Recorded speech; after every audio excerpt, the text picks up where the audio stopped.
Il est 19 h, bonsoir et merci de nous rejoindre pour cette édition. Sans plus tarder, les titres de l'actualité. Le président de la République a aujourd'hui reçu de nombreux messages de vœux et de félicitations de chefs d'État et dirigeants à l'occasion du 71e anniversaire du déclenchement de la Révolution du 1er novembre 1954.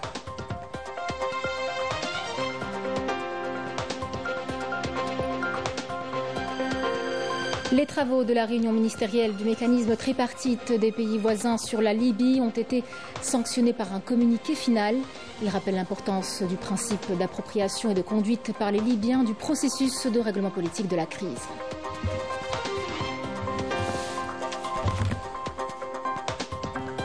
Hommage au président Oualy Boumedienne et Ahmed Ben Bella à l'occasion du 50e anniversaire de l'indépendance de l'Angola.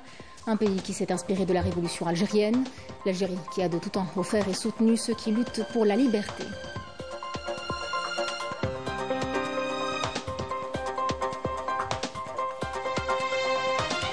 Nous vous parlerons par la suite de Constantique, le salon du digital et des TIC qui s'est clôturé après 3 jours d'événements à Constantine. Conférenciers et experts de renommée ont partagé leurs expériences au profit des jeunes porteurs de projets.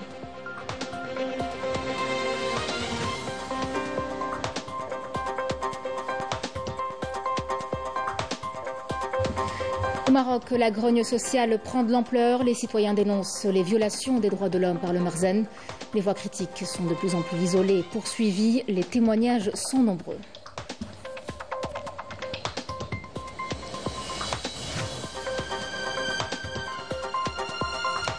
Et puis nous terminerons à Oran avec les hommages rendus lors de la cérémonie de clôture du Festival international du film arabe. Des hommages à des carrières qui ont profondément marqué l'écran et les mémoires des publics. Mesdames, Messieurs, bienvenue à vous. Les messages de félicitations et de vœux de chefs d'État et de dirigeants au président de la République, Abdelmadjid Tebboune, continuent d'affluer à l'occasion du 71e anniversaire du déclenchement de la glorieuse Révolution de libération nationale. Aujourd'hui, le président de la République a reçu un message de vœux du secrétaire général des Nations Unies, Antonio Guterres, dans lequel il a exprimé ses meilleurs vœux à la République algérienne démocratique et populaire. Une occasion de réfléchir ensemble, je le cite, aux enjeux mondiaux communs auxquels nous sommes confrontés, notamment pour ce qui est de la multiplication des foyers de tension qui exigent une coopération multilatérale, le changement climatique, les conflits, les inégalités croissantes. Soulignant l'importance du pacte de l'avenir, un projet adopté par l'Assemblée générale des Nations Unies pour promouvoir la paix, le développement durable ainsi que les droits de l'homme pour tous. Message de vœux également du président de la République de Corée, Lee Jae-myung, adressé en son nom et au nom du peuple coréen, qui a exprimé son espoir de voir les relations bilatérales se développer et se diversifier davantage, d'autant que les deux pays célébreront l'année prochaine le 20e anniversaire de leur accord de partenariat stratégique. Le président coréen a adressé au président de la République ses vœux de bonne santé et a souhaité au peuple algérien davantage de progrès et de prospérité. Alors, autre message de félicitations au président de la République et au peuple algérien, celui du président de la République de Roumanie, Nicuzor Dan, dans lequel il a fait part de sa volonté de poursuivre le développement et la promotion des relations d'amitié et d'intensifier les contacts à tous les niveaux au service des deux pays et peuples. Le président grec a lui aussi adressé en son nom et au nom du peuple grec un message de félicitations au président de la République à l'occasion de la célébration de l'anniversaire de la Révolution. Konstantinos Tazoulas a adressé ses vœux de bonne santé, souhaitant davantage de progrès et de bien-être au peuple algérien ami, et évoqué une journée qui marque une étape importante de l'histoire séculaire de l'Algérie et qui est un symbole universel de liberté, d'indépendance et du droit des peuples à disposer d'eux-mêmes. Le président grec a rappelé que l'Algérie et la Grèce entretiennent des relations cordiales fondées sur la confiance mutuelle et sur le respect du droit international. D'autres messages sont également parvenus au chef de l'État, notamment celui du président de la République socialiste du Vietnam, Luong Quoc, qui l'ont exprimé au nom de l'État et du peuple vietnamien et en son nom ses meilleurs vœux à l'État et au peuple algérien, leur souhaitant davantage de succès dans la construction et le développement du pays. À cette occasion, le président vietnamien a réaffirmé sa volonté de renforcer et de développer les relations traditionnelles et la coopération avec l'Algérie au service de la prospérité des deux peuples. Le président de la République, Abdelmadjid Tebboune, a reçu un message de félicitations du président de la République du Tchad, un message dans lequel Mohamed Idriss Déby Itno a adressé au nom du peuple et du gouvernement tchadien, ainsi comme son nom, ses meilleurs vœux à cette occasion hautement symbolique qui incarne les hauts faits du peuple algérien et illustre une page reluisante de l'histoire de la résistance pour la liberté et la dignité en Afrique et dans le monde. Le président tchadien a ajouté que l'Algérie continue d'incarner un modèle de résilience, de sagesse et de leadership en Afrique et à l'international et a mis en avant l'amitié profonde et les relations de solidarité qui unissent les deux pays, avant de se féliciter de la coopération bilatérale fructueuse dans tous les domaines. Se sont tenus ce matin à Alger les travaux de la réunion ministérielle du mécanisme tripartite des pays voisins sur la crise en Libye. La réunion s'est tenue avec la participation du ministre d'État, ministre des Affaires étrangères, de la communauté nationale à l'étranger des Affaires africaines, Ahmed Attaf, le ministre égyptien des Affaires étrangères, de l'immigration et des expatriés égyptiens, Badr Abdelhadi, et le ministre tunisien des Affaires étrangères, de la migration des Tunisiens à l'étranger, Mohamed Ali Nafti. Des travaux qui ont été sanctionnés par un communiqué final. Alors a été réaffirmée l'importance et la centralité du principe d'appropriation et de conduite par les Libyens du processus de règlement politique de la crise que traverse leur pays, avec l'appui des Nations Unies, afin de consacrer la volonté politique de l'ensemble des enfants du peuple libyen dans la définition des contours de leur avenir et de préserver l'unité et l'indépendance de l'État de Libye, avec son territoire, son peuple et ses institutions. Les ministres ont exhorté toutes les parties libyennes à s'engager activement dans le processus de règlement politique, à faire prévaloir la sagesse et le dialogue et à placer les intérêts supérieurs du pays au-dessus de toute autre considération pour surmonter les obstacles actuels qui entravent l'organisation concomitante d'élections présidentielles et législatives à même de permettre de tourner définitivement la page des divisions et de mettre un terme à cette crise qui a trop duré. Les ministres ont également insisté sur la nécessité de réaliser le processus de réconciliation nationale inclusive avec la participation de toutes les composantes du peuple libyen, se disant convaincus du caractère indissociable de la sécurité et du développement dans le règlement de la crise libyenne en tant que pilier de la stabilité, soulignant que la réalisation d'un équilibre entre les efforts de rétablissement de la sécurité, d'édification d'institutions efficaces et de renforcement du développement socio-économique est la meilleure voie pour surmonter la division, consolider l'unité nationale et permettre à la Libye de renouer avec la stabilité et la prospérité.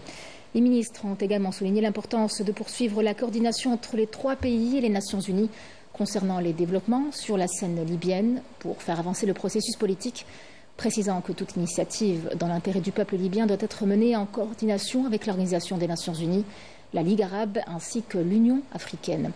Ils ont en outre assuré qu'ils continueront à se tenir aux côtés du peuple libyen dans la concrétisation de ses aspirations légitimes à la sécurité, à la stabilité et au développement, saluant le rôle de l'Algérie au Conseil de sécurité des Nations Unies dans la défense des fondements de cette position commune, notamment ses efforts, ses démarches pour mettre en lumière la responsabilité qui incombe à la communauté internationale dans la préservation des ressources du peuple libyen et la garantie de la bonne gestion de ses avoirs financiers gelés. En conclusion, les ministres ont convenu de tenir la prochaine réunion de ce mécanisme à Tunis, à une date qui sera fixée ultérieurement via les canaux diplomatiques.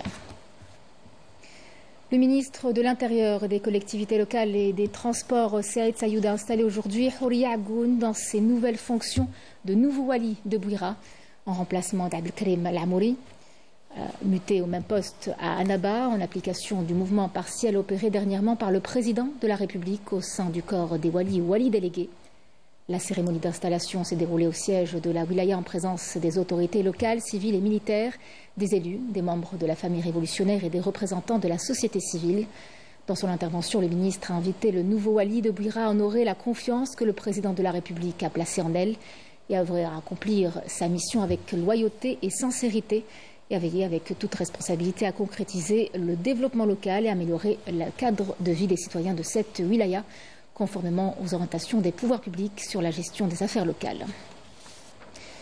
À l'occasion de la célébration du 50e anniversaire de l'indépendance de la République d'Angola et en reconnaissance du soutien de l'Algérie à son parcours de libération ainsi que sa défense du droit des peuples à l'autodétermination, un hommage a été rendu aux présidents algériens défunts Houari Boumediene et Ahmed Ben Bella, et a été mis en avant également le rôle important de l'Algérie dans le soutien à la libération du pays et la reconstruction de l'Angola après l'indépendance.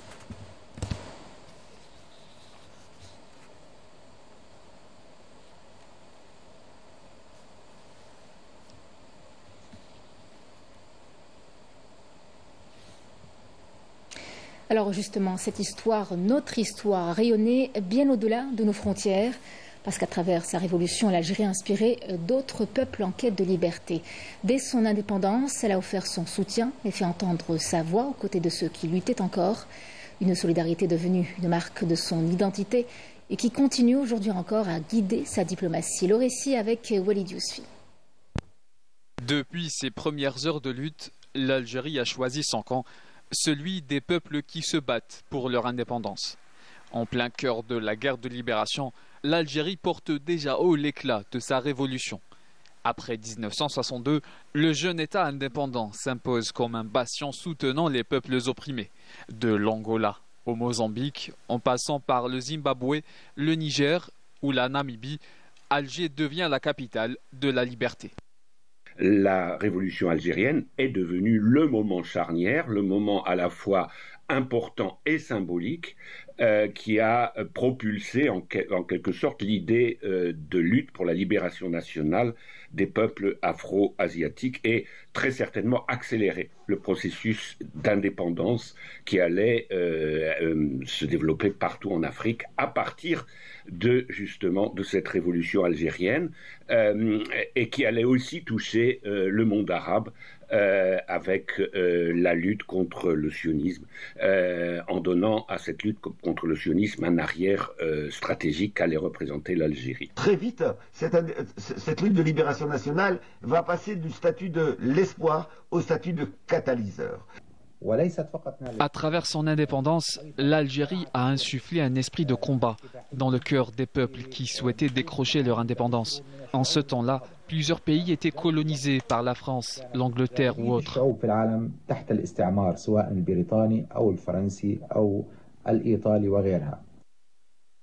Plusieurs pays ont trouvé en Algérie une terre d'appui, un allié sans condition. Une diplomatie fidèle à ses principes, soutenir la liberté sans attendre la reconnaissance. En se soustrayant des raids du colonialisme français qui a duré 132 ans en Algérie, l'Algérie n'a pas seulement servi une leçon éclatante de révolution, mais elle a également montré que rien ne peut plier, réprimer ou abattre un peuple déterminé à triompher du joug d'une puissance coloniale étrangère. Ça a remonté un message fort aux peuples africains. Voilà, vous pouvez aussi lutter, arracher votre indépendance. Et l'impact direct en Afrique, c'est que voilà, l'Algérie a soutenu plusieurs mouvements dans le pays en Afrique, l'Angola, l'Afrique du Sud, etc. Et Alger, souvenez-vous que Alger est devenu la Mecque des révolutionnaires, où plusieurs leaders révolutionnaires ont regagné Alger en question de sécurité ou bien de réorganiser leurs stratégies. Aujourd'hui encore, l'Algérie reste attachée à cet héritage. Sa voix continue de porter haut les causes des peuples avec la même conviction, la même dignité et cette fidélité intacte aux valeurs de Bandung. Et puis il est aussi important de se souvenir d'où tout a commencé. Lorsque les troupes d'occupation françaises débarquent à Sidi Frej en 1830, elles prétendent occuper un vide alors que l'Algérie existait bel et bien avec ses institutions, son organisation, ses frontières et sa place dans le monde. Une histoire ancienne, mais qui nous rappelle que l'État algérien n'est absolument pas né de la colonisation. Il lui a survécu. Une page racontée aujourd'hui par l'historien Fouad Soufi, interviewé par Raouf Hamouche. Sous la régence d'Alger, du XVIe siècle au XIXe siècle, le pays vit sous un système organisé. Des impôts, une justice, une administration et surtout une diplomatie active. Alger échange avec Londres, Lisbonne, Constantinople. Et même avec la jeune République américaine. En 1795, les États-Unis signent avec Alger un traité de paix et d'amitié, un document liant deux États égal à égal, reconnaissant ainsi la souveraineté de la régence d'Alger. Si l'Algérie n'existait pas, elle n'aurait pas passé des traités avec la France. Si l'Algérie n'existait pas, la flotte algérienne vers le début du XVIIe siècle ne serait pas allé à Toulon pour protéger Toulon contre les attaques des Espagnols ou des Anglais. Donc, il n'y aurait pas eu d'ambassade algérienne vers la France pour négocier. Donc c'est pas vrai. Une Algérie souveraine, respectée dans le bassin méditerranéen, bien avant que ne commence l'entreprise d'occupation. En 1830, les troupes d'occupation françaises entrent à Alger. Mais la colonisation, au sens plein du terme, ne commence pas à ce jour-là. Car pendant 17 ans, un homme va tenter de bâtir un État national. Un État fondé sur la foi, la justice et la diplomatie. Un État qui aurait pu devenir la première nation moderne du Maghreb. C'est pour ça que je dis que la colonisation n'a pas commencé en 1830. Si je dis que la colonisation a commencé en 1830, ça veut dire qu'il n'y a pas eu la tentative pendant 17 ans de l'émir Abdelkader de construire un État. Et un État qui plus est national. Et c'est la résistance de l'émir Abdelkader, c'est pas comme on l'appelle. Moi, je l'appelle plutôt la construction de l'État. La France s'est attachée à détruire dans l'œuf, jusqu'à sa mémoire. Une mémoire vivante, celle d'un peuple qui refuse d'être une création de la colonisation, parce qu'il se sait porteur d'une continuité bien plus ancienne. Un siècle plus tard, la même logique de domination perdure. En janvier 1958, le pouvoir colonial adopte définitivement la loi cadre de fer.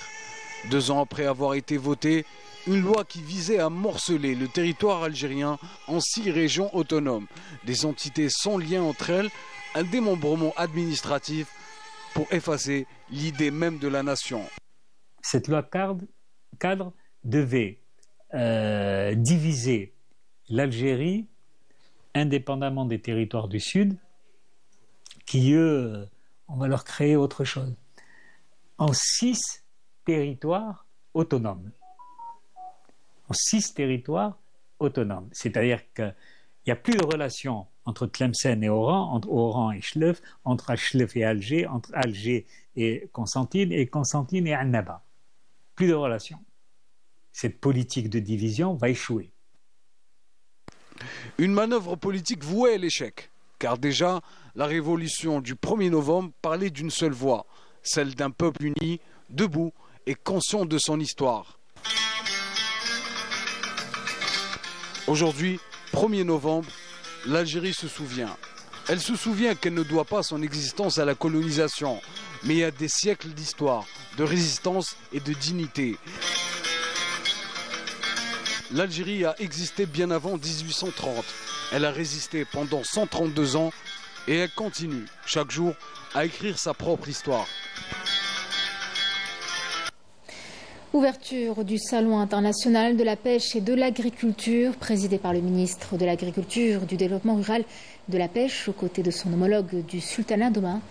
Une 10e édition qui réunit près de 180 exposants issus de 17 pays, à travers laquelle il s'agira de renforcer la coopération et l'échange d'expertise entre les acteurs du secteur, tout en exportant les opportunités d'investissement dans plusieurs domaines. Yasmine Amri. Réunissant les acteurs du secteur de la pêche autour des enjeux de modernisation, de durabilité et de valorisation des ressources marines, cet événement majeur est également une plateforme d'échange qui traduit l'intérêt croissant de l'Algérie pour le développement d'une véritable économie bleue. Cette édition a permis de renforcer les partenariats, les échanges d'expertise et les relations commerciales entre l'Algérie et Oman. L'Algérie et Oman collaborent étroitement avec des échanges commerciaux dynamiques et prometteurs. Nous espérons que la visite du salon avec la participation locale et internationale favorisera des programmes de coopération dans le secteur de la pêche ainsi que dans l'exportation et l'importation. Aujourd'hui, les jeunes contribuent activement à la sécurité alimentaire en misant sur l'innovation et l'esprit entrepreneurial. Cette édition est marquée par une forte présence des exposants étrangers venus présenter leur technologie et leur savoir-faire dans la pêche et l'aquaculture, une participation qui traduit l'ouverture de l'Algérie sur la coopération internationale et le partage d'expériences pour moderniser le secteur. Nous sommes juste de l'autre côté, à la Méditerranée, et nous avons déjà livré 6 bateaux en Algérie, catamarans d'aquaculture. On travaille depuis 10 ans avec vous dans le secteur de l'aquaculture et normalement c'est un secteur qui est en croissance et en évolution dans sa technicité et dans son volume. Nous voyons aujourd'hui de réelles opportunités sur le marché algérien, notamment dans le secteur agricole. L'Algérie a beaucoup progressé avec de nombreuses fermes et infrastructures. C'est pour nous le moment idéal d'être présent et de proposer nos services. Para hacer nosotros acto de presencia y ofrecer al mercado argelino nuestros servicios. L'Algérie et Oman coopèrent activement dans ce domaine avec des échanges commerciaux très développés et prometteurs.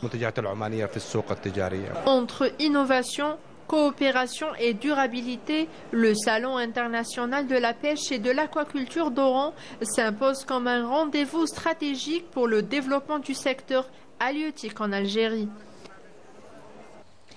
Clap de fin pour Constantic, le Salon international de la digitalisation et des technologies, de l'information et de la communication de Constantine. Durant 3 jours, l'événement a réuni des conférenciers et experts de renommée mondiale venus partager leurs expériences au profit des jeunes porteurs de projets. Numérisation, intelligence artificielle et réglementation, entre autres, une 3e édition à travers laquelle il s'agissait de faire en sorte que l'Algérie soit un acteur majeur de cette révolution numérique que nous connaissons. Couverture, Smaïl Radia.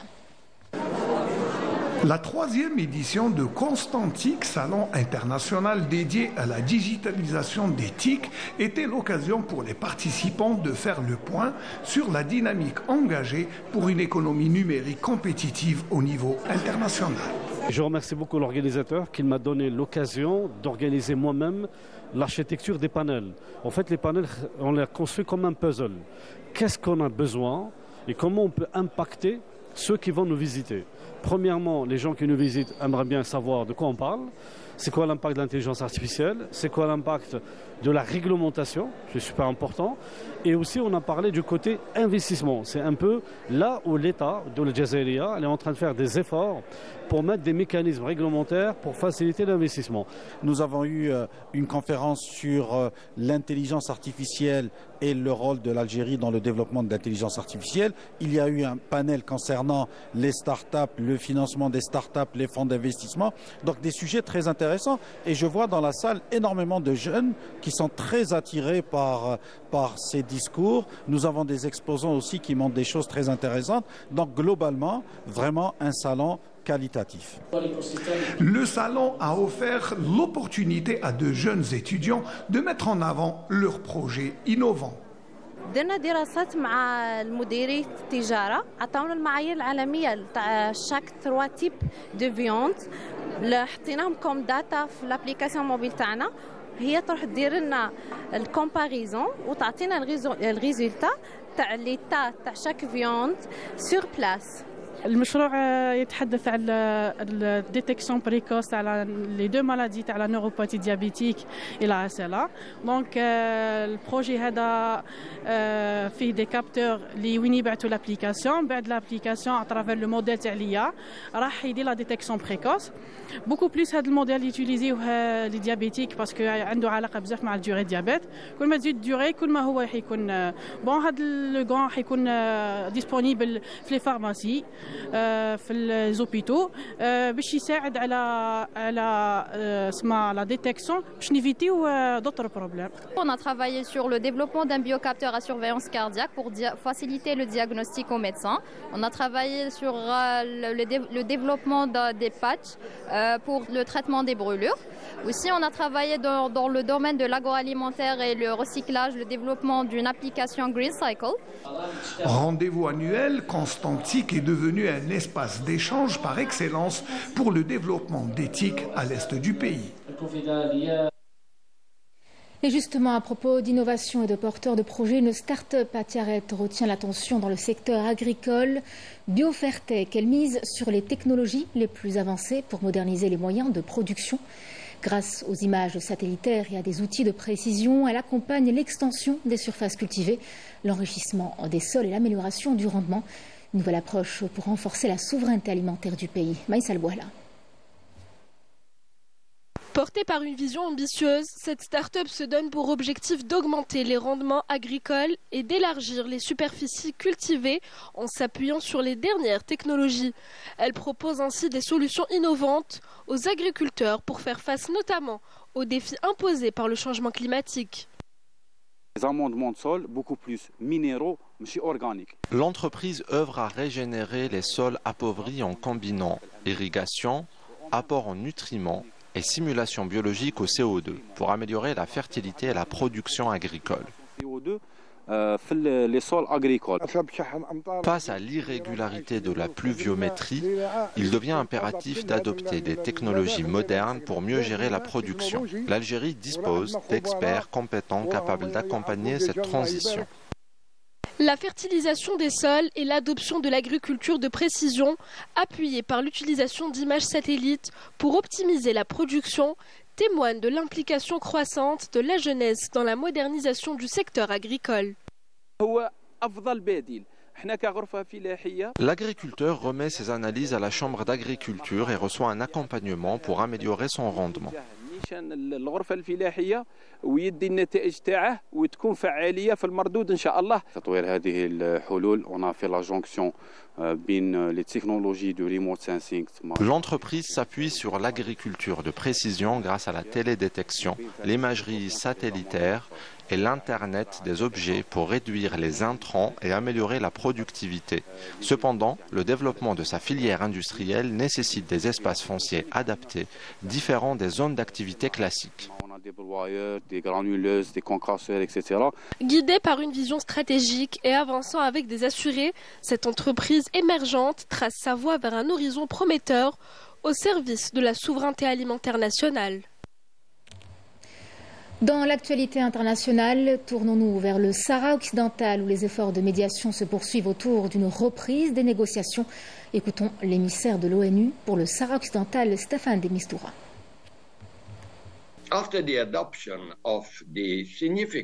Le plan consistera dans un premier temps à inviter toutes les parties à soumettre des propositions et des suggestions afin de permettre à l'ONU d'élaborer un large ordre du jour pour des discussions directes ou même, si nécessaire, indirectes sur les questions les plus importantes. La résolution 2797, dans son paragraphe très détaillé, offre, et j'insiste sur ce mot, un cadre de négociation. Elle ne prescrit pas le résultat. Je tiens à exprimer notre satisfaction quant à la prolongation du mandat de la MINURSO jusqu'en octobre 2026. Cela contribuera certainement à créer une atmosphère de stabilité nécessaire pour accompagner les futures négociations. En conclusion, le véritable travail commence maintenant, en vue d'une solution mutuellement convenue à ce conflit vieux de 50 ans. Je compte sur les parties et sur les membres du Conseil de sécurité pour qu'ils demeurent constructifs et constamment engagés afin de maintenir une dynamique positive.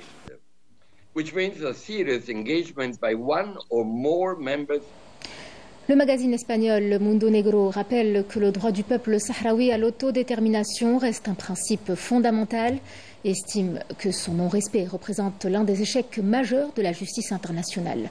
Bede Amarni.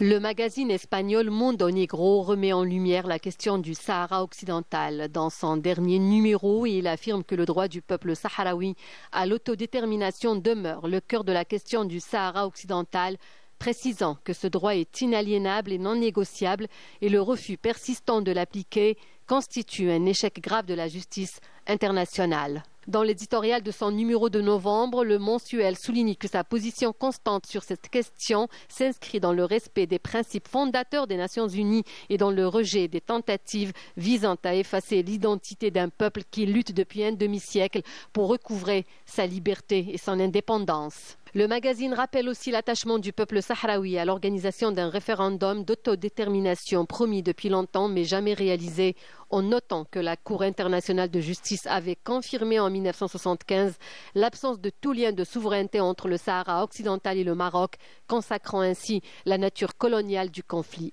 Or, cette décision n'a jamais été traduite dans les faits, a-t-il déploré, précisant que la seule solution juste et durable passe par un référendum libre et transparent permettant aux Sahraouis d'exprimer leur volonté. Un dossier spécial est consacré par ce magazine à la cause sahraoui. Vous pouvez y lire un entretien avec le représentant du Front Polisario en Espagne, Abdallah Arabi, et des témoignages de personnalités sahraouis, à l'exemple de l'écrivaine Ebaba Hmeida, auteur du roman Fleurs de papier, et le docteur Abdelrahman Mohamed Lahbib, actif dans les camps de réfugiés sahraouis. À travers ses voix, c'est un hymne à l'espoir, celui d'un peuple convaincu que l'indépendance n'est pas un rêve lointain, mais un droit différé par l'injustice politique. Le chercheur Essayas Beranada Bajo, professeur en relations internationales à l'Université de Madrid, estime que le peuple sahraoui attend toujours de pouvoir exercer son droit à l'autodétermination, précisant que l'occupation marocaine cherche à effacer ce droit par une politique de fait accompli et par l'exploitation illégale des ressources du territoire, sans le consentement de sa population autochtone. Il conclut que la détermination du peuple sahraoui à conquérir sa liberté demeure intacte et que toute tentative de détourner l'attention du cœur du conflit est vouée à l'échec.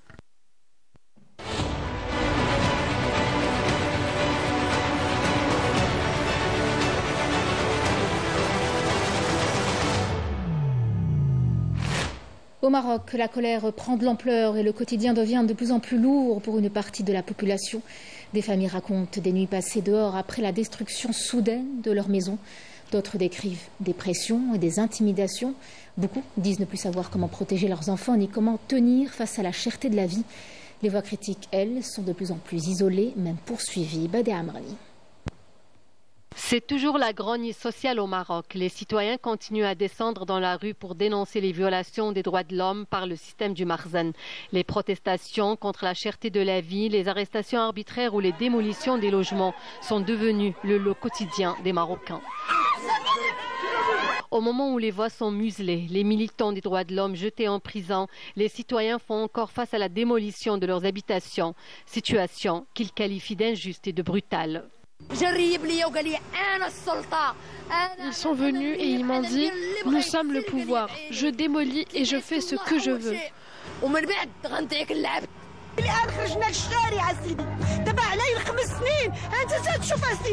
Nous nous sommes retrouvés à la rue. Regardez où je dors avec mes 3 enfants, hiver comme été. Nos enfants sont traumatisés. Ils ne veulent plus aller à l'école car ils ont faim.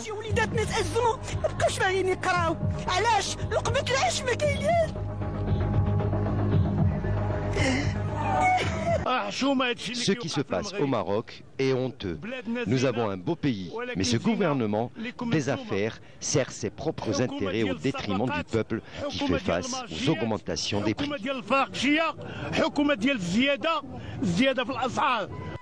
La situation actuelle au Maroc n'est que le reflet de décennies de despotisme. Les voix dissidentes sont censurées et les défenseurs des droits de l'homme sont entraînés devant la justice. Le peuple, lui, souffre toujours de pauvreté et d'injustice.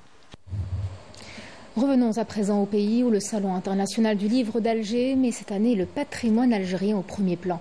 Dans les allées du Sila, un ouvrage retient particulièrement l'attention, celui d'une chef qui revisite le couscous, comme on raconte une histoire.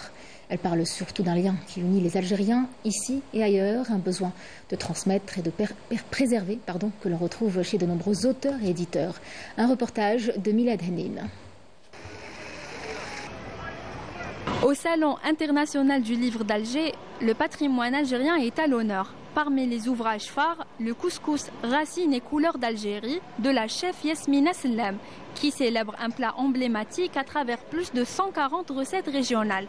Récompensé en 2025, le livre raconte aussi l'histoire et les symboles d'un mets qui unit les Algériens. C'est un livre qui doit se placer dans la bibliothèque. C'est un livre référence qui définit un patrimoine. Le patrimoine est une composante importante de l'identité d'un peuple et d'une société. Des saveurs aux traditions, le patrimoine algérien inspire auteurs et éditeurs. Pour eux, écrire sur le patrimoine, c'est préserver et transmettre un héritage. Il y a une très forte demande sur les ouvrages qui traitent du patrimoine. On essaye d'être à l'écoute de cette demande et la satisfaire au maximum. Le patrimoine algérien, l'important pour nous, pour les Algériens qui sont établis à l'étranger, c'est qu'on a besoin de s'approprier, de se réapproprier l'Algérie. La deuxième chose, c'est qu'on a besoin de l'exporter, cette Algérie. On a besoin de la présenter, de la donner à connaître, de la donner à voir, de la donner à aimer. Et le meilleur moyen pour ça, ce sont deux choses. C'est le patrimoine matériel et immatériel, et la culture, toutes les cultures algériennes. Et pour refermer cette édition, on reprend la direction d'Oran, où le Festival international du film arabe a tiré le rideau sur notre 13e édition. Alors après plusieurs jours de projection, la soirée de clôture a salué les grands noms du cinéma. Des hommages à des carrières qui ont profondément marqué l'écran et la mémoire des publics et des distinctions, dont un premier prix très attendu. Amira Sefta.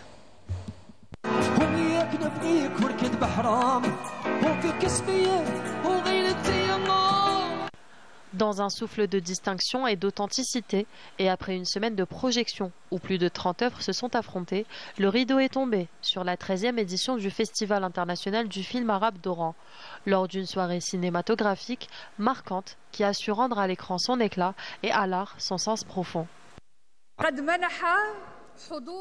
La présence de grandes figures du cinéma arabe et algérien a conféré à cette édition une dimension culturelle et humaine forte, redonnant à ce festival son statut d'espace de dialogue, de rencontre et d'échange, de vision artistique, bien loin de la superficialité et au plus près de l'essence de la création. Les organisateurs ont tenu avec les invités et les participants à préserver l'âme du festival, faire de cet événement un lieu de dialogue avant d'être une scène de récompense, un espace de rencontre avant d'être une arène de compétition, une maison accueillante pour le cinéma arabe. Les prix du Weher d'Or ont été attribués au court-métrage Ismi Amel de Syrie, le documentaire Abu Zarb 89 d'Égypte et le premier prix du long-métrage a été accordé au film Anachid Amal d'Irak. Je remercie la direction du festival, ce magnifique festival d'Oran, Monsieur Le Wali et l'équipe formidable qui l'accompagne. Je remercie la ministre de la Culture et je remercie la ville qui a reconnu les efforts que nous avons fournis pour ce film. Merci à la ville d'Oran, aux habitants de Sidi El Houari et merci à vous tous. C'est un immense honneur. Merci à vous, à la direction du festival, félicitations aux lauréats et merci à tous les participants, que la réussite accompagne chacun d'entre vous. J'invite tous les Égyptiens à venir rendre visite à leurs frères algériens. Le peuple égyptien aime profondément l'Algérie. Moi-même, j'ai grandi dans cet amour grâce à mon père, le metteur en scène de théâtre Feu Jalal Toufiq.